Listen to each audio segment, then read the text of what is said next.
As we enter the final quarter of the year, with the beginning of October, what's Raw got on hand for us tonight? It's the final show before Fastlane, but for the past 10 years, Raw's been in the slow lane, there's no doubt about it. This show is difficult to watch, and probably Fastlane, fast motion, I think, fast speed. Does people watch this on? Hard shoulder.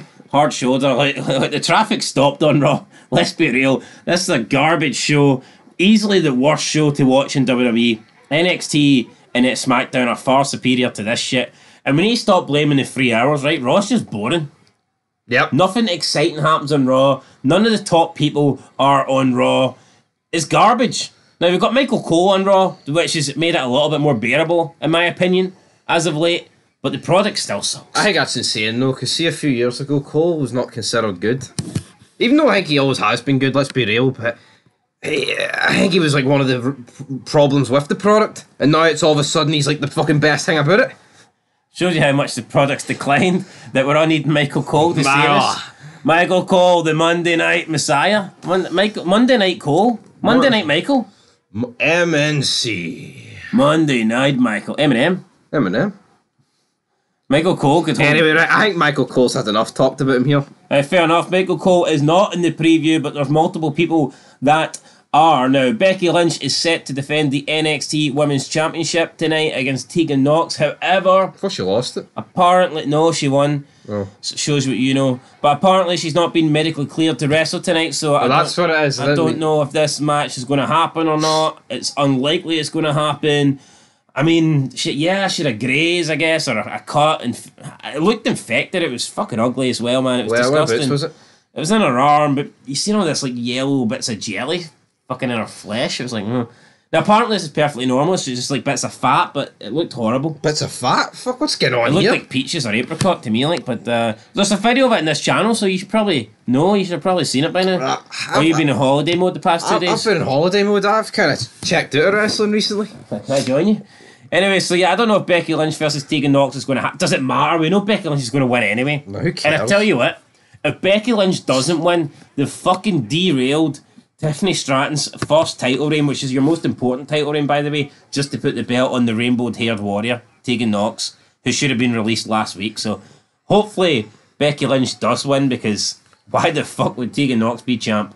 Yeah, there's no reason for it to be, and she's winning. Or she's no defending it. That's it. That's only two outcomes here. Yeah, we have Damian Priest versus Jey Uso. So main event Jey. Everyone is not happy that he's on Raw. Cody Rhodes has been talking about him for weeks.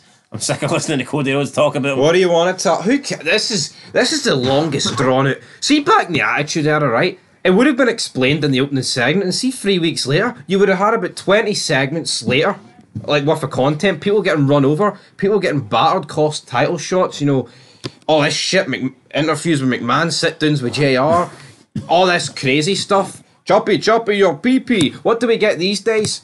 It's 3 weeks of Cody Rhodes coming out not being able to finish his fucking sentence. And speaking of Vince Russo there, since you mentioned him with choppy your pee-pee, I agree with Vince Russo in the fact that Cody Rhodes is not over. No. He is not a draw. He's not over to the casual fan. He's over to the people in the attendance that are loving him and chanting the theme song and thinking that he's great. He feels like this generation's Daniel Bryan of 10 years ago, where he's just a guy that's been, shoehorned in there to take on the bloodline, and we all thought he was going to do it. He was going to beat Roman Reigns, so we all kind of got behind him, but he didn't. I think he is better than Daniel Bryan. That doesn't mean he's fucking brilliant, does it? He's just boring. He just comes out, the crowds chant his song just like they chant Seth Rollins' song. Oh, and then you see like all these people in the crowd and they're chanting the song at full fucking pelt, and they're doing the hand motions as if they're orchestrating the song. It's like, just get a life, you fucking loser. Yeah. If you're at a wrestling event, you're probably a loser anyway. But when you're singing at the top of your fucking lungs, Cody Rhodes' theme song, and you're doing the whole orchestrating it like you're fucking playing a violin. It might be the nightmare, but it's my dream. You really need to, reconsider what you're doing in life. I'd rather be dead than go to another wrestling event. Nah, I mean, Cody Rhodes comes out. Last time we went, Benoit was alive. I think he just died, to be fair. Either way, right, Benoit was fucking fresh. I think Benoit had been dead less than a year last time I was at a wrestling. No, wait, I was in TNA 2010. Oh, alright then. Dead a couple of years. Right, you know what, he was still fresh when I went. Still fresh. I wish we were back in those good years. Or, well, maybe not great years, but better years than what we have right here, right now. Anyway, point is, Jey Uso, Damian Priest, who's going to win? I'm going to go with main event Jey. Yep, Jey Uso is going to win this match, hands down. The Judgment Day are booked so strong, but yet they never seem to win. Only Mami wins. Yep. So. We have Ivar versus even saying her name makes me fucking disgusted. What's this match? We have Ivar versus Xavier Woods. What's so hard to comprehend? I just heard Ivar and I went, I want to check out of here. Yeah, well, it's Ivar versus Xavier Woods singles match. You know what, I want to completely gloss over this match. Why is Damian Priest appearing on Miz TV and having a fucking match as well? Well, why can't he do that, to be honest? It's a 3-hour fucking show. Because he's pish, that's why. No, but I mean, back in the day, people could be in multiple segments and wrestle. Let's not compare Damian Priest to Austin here. Let's compare him to what he is. No, but it's about time they had people doing multiple shit throughout the night instead of this whole one and done. No, but my problem is you're right, Damian Priest is being pushed as this like fucking main eventer. He's shite. I mean, is he really shite compared to everyone else? No, but everyone's shite. I don't mind Damian Priest. I think WWE's giving time to the wrong people these days, especially on Raw. I mean, see this New Day, McIntyre, Shush Please, and fucking Viking Raiders. They're getting like 90 minutes each week. 90 minutes too much. No, you know what? I thought Damian Priest was showing a lot of potential when Edge was leading the Judgment Day, but Monty Brown's got fucking Bob the Builder here. They've changed. I can't take anybody in the Judgment Day serious anymore because Rhea Ripley has obviously got a stranglehold on it. She is the dominant member. She's the leader. She threatens everybody that they better not lose their titles. And we've basically got 3 men that are answering to Rhea Ripley. And it works for Dominic Mysterio because of his character, but it doesn't work for Damian Priest. No, it doesn't. It's made Damian Priest a little bitch. Seeing you have a dominant character, like you said, you need them to have their comeuppance every once in a while, but we know, here, that's not going to happen, so what's the fucking point? Yeah, but Damian Priest, he's had his legs cut for under him, I think the Judgment Day is killing Damian Priest, and it's all because Rhea Ripley is the fucking leader. Damian Priest should be the leader. He should be. He's like I said, he's massive, and Rhea Ripley. He's the Money in the Bank holder, tag team champ, but he has to answer to a fucking woman. The line starts behind me, unless Mammy's in front of me, then the line starts behind her, then me. Damian. Is Dominic even allowed in the lines? No. And JD McDonough, he doesn't know what a line is. A line of coke there. Potatoes. JD McDonough and Finn Balor look like the same person, don't they? Puffy one's a fucking bobblehead. What's your thoughts on JD McDonough? You know what? Remember when he first debuted in NXT? He was in the car and the sunroof was down and he was fucking like, I don't know, Hasselhoff? Was that not the guy in Giovanni? I think he had that as well. The Bobblehead Express. Remember he had it and he was rolling down with it. No, I don't. No. Let's wrap this up. Right. Shayna Baszler, Nia Jax. Shayna Baszler over the past couple of months has been getting a little bit of a push since beating Ronda Rousey. They were trying to put her back into the direction of being this dominant and threat to the championship on Raw. But to me, this kind of looks like they're simply bringing her out here just to feed her to Nia Jax. Yep. And I mean that literally because Nia Jax could probably eat Shayna Baszler. I'm going to eat you up, Kanu. Yeah, I wouldn't be surprised if this is. I don't think it'll be a squash, but I think it'll be a decisive win. Instead of gave her the rub, Rousey was done by that match, man. But who cares? I still think Nia Jax will win this decisively. Yeah, I think she'll win it easily. I mean, Shayna Baszler will put up a decent wee fight, but then Nia Jax will win. It's like, well, what's the point? You've literally put time and effort here into Shayna Baszler just to have Nia Jax come back, cut some of the worst promos we've ever seen, and then, beat her in the ring. 1, 2, 3. Yep, and probably injure about 20 people in the process. But the women's division on Raw is fucking horrible, though. It is. I mean, say what you want about SmackDown, right? And I don't like the SmackDown women's division either. But the SmackDown women's division is better. No, it's better. I mean, just look at the people involved. As much as I fucking hate Bayley and Charlotte and Bianca Belair.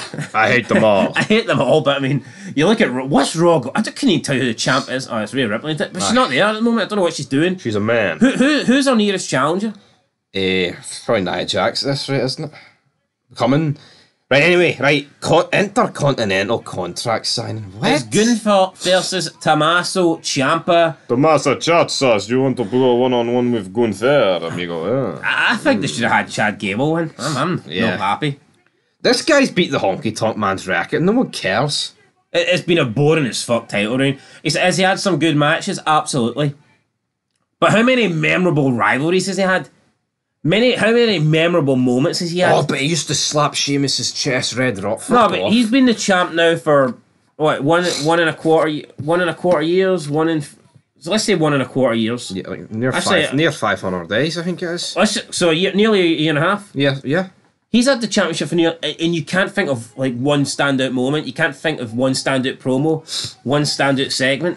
Yeah, he's had some good title defenses. I'm not denying that. But I think this guy is absolute proof that today there is no characters. There's no larger than life characters. All people have today is their in-ring ability, and that is it. That's it. And here he is. But no one gives a shit about the matches Gunther had. See, at the time, you watch and go, that was a pretty good match. See 2 weeks later, it's done. It's dusted. I know. That's what I mean. See right now. See right now, do you think, what are you thinking about Gunther? Are you thinking, this guy's had a great title reign with loads of great matches, or you think this title has been boring as fuck and nothing's memorable? It reached the end. Exactly, the latter, the second option. Yeah, so there you go, guys. That is pretty much the Raw preview. Chris Canyon is in the Impact Zone. I thought it was Balls Mahoney. Shows you how much I know. Anyway, guys, when's Balls Mahoney? There's something else to preview here, because I think it's Drew McIntyre against The Miz. Well, Drew McIntyre was on Miz TV last week. It looks like Drew McIntyre turned heel, but I thought Miz TV was the best Miz TV we've seen in quite a long time. Although, the one he did a couple weeks ago with himself and the imaginary John Cena was pretty good too. No, the Miz is underrated. See when the Miz is on point and when they give him feuds against good people, I think the Miz is great. See when they chuck him against these mid-card comedy fucking acts, then he's shit. But his feud with LA Knight was pretty good. Anything he does with Cena. See when Miz TV is the best thing on the show, you've got a problem. I like the Miz, but Miz TV for a number of years was cancer. I know, but it's probably the people. It's not him. It's not him. It's the people on it. I'd agree with that. So, but anyway, this show sucked, guys. 3 hours of shite. I'm going to give my quick predictions here. Becky Lynch will beat Tegan Nox if the match happens. Yep. Jey Uso to beat Damian Priest with maybe some outside interference, or maybe Kevin Owens costing Jey Uso. Who knows? But I'm going to go with Jey Uso because it's normal for the Money in the Bank holder to lose a lot while having the briefcase. So, which makes no sense, really. Yeah, it doesn't. But it's almost like they think they can't hurt the Money in the Bank briefcase holder by having them lose. What? Not even though loss is hurt. No matter. I can see Priest cashing in on NXT. Fucking late. Well, because you know what? Theory did do it on the US title, so. See, if he was going to beat Rollins, it would have happened. And he's not going to do it on Reigns. So you could argue it might be on someone new, but no. I think if he was going to beat Rollins, he would have done it while Rollins was 6 months ago. He was feuding against the Judgment Day. Yep. But that hasn't happened. Nakamura. Anyway, is Nakamura? Are you going Damian Priest? Yes, I'm going Priest every day of the week. I'm going Jey Uso. Ivar versus Woods. Yeah. I'll go Woods. Woods. Fair play. I'm going to go Woods as well. Damian Priest to appear on Miz TV. I'll say it won't be awful. That's my prediction. It won't be awful. It won't be awful. It might be, but I'm going to say it won't be. It might be. And I'm going to go with Nia Jax to beat Shayna Baszler. Thoughts on this, right? Because this show... MJF kicked off the pay-per-view, Wrestle Dream, and wasn't in the main event. Well, no shit, because Edge was going to be debuting, so he was obviously... Christian was main event. Yeah, but is MJF world champion material, or is he just shite? I tell you what, right? See when Austin or Cena or whatever or Hogan were in their runs as champion, I can't think of anybody that could have debuted that would have forced them not to be in the main event. Exactly. Or else you would have incorporated their debut into the main event. Yeah, like see when Austin was in it, what would that look at John Cena? I mean, the fucking guy was never not in the main event. Would Edge debuting and costing MJF the world tag titles not have been a fucking better thing than what actually happened? Oh, he shook hands with Sting. Fuck off. I mean, what's that doing straight into the main event? People are like, this is a healing in a new era of AEW. These guys are done. Anyway, we'll talk about AEW on Wednesday nights. It's been 15 minutes here. We'll catch you in the next one, guys. Till then, peace.